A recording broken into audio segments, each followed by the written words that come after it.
भारतीय क्रिकेट आज दुनिया में इसलिए आगे है क्योंकि यहाँ का सिस्टम सख्त और कॉम्पिटिटिव है। बड़े शहरों से लेकर छोटे कस्बों तक हर स्तर पर टैलेंट की कतार है और हर खिलाड़ी को पता है कि टीम में जगह सिर्फ मेहनत और परफॉर्मेंस के बलबूते ही मिलती है। लेकिन पुडुचेरी में ये भरोसा हिल चुका है।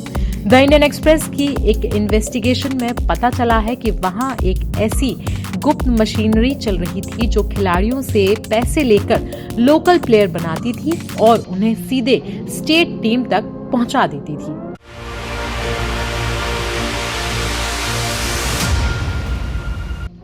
जांच में सामने आया है कि कई निजी क्रिकेट अकादमियों के कोच खिलाड़ियों को बैकडेटेड कॉलेज एडमिशन, डमी नौकरी के कागज और फर्जी आधार पते तक उपलब्ध करवाते हैं।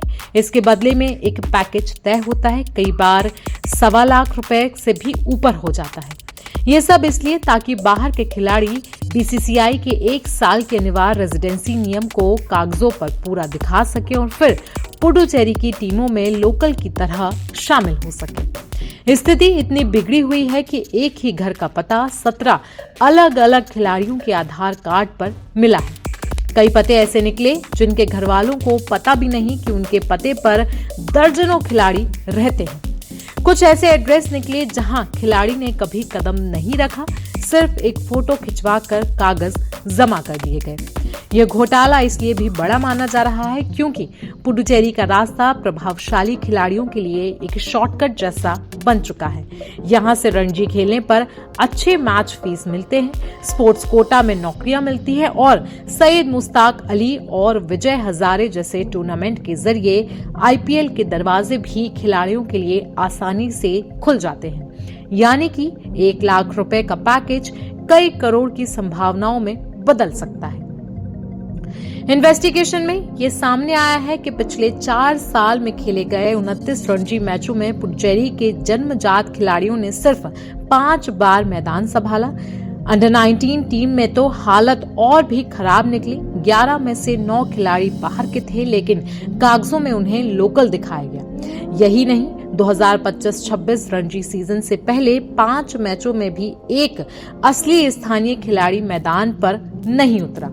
स्थानीय खिलाड़ियों में नाराजगी इतनी बड़ी थी कि उन्होंने विरोध किया, लेकिन उल्टा सीएपी ने ही 5 खिलाड़ियों को बैन कर दिया। 2019 में बीसीसीआई ने 6 खिलाड़ियों को फर्जी शिक्षा संस्थान दिखाने पर निलंबित किया था, जो बताता है कि ये गड़बड़ी नई नहीं बल्कि सदियों से चली आ रही है।